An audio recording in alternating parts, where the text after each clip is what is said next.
Lielās talkas tradīcija aizsākās pirms 7 gadiem.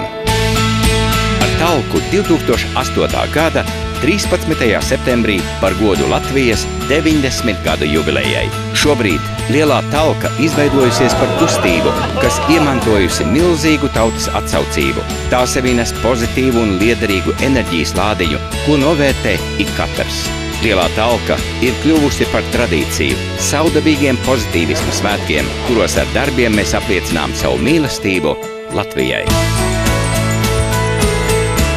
Lielajā talkā visi tiek aicināti ne tikai vākt atkritumus, bet arī stādot kokus, izgatavojot putnu būrīšus, kā arī atjaunojot un sakopjot māju pagalmus, padarīt Latviju par tīru un sakoptu zemi.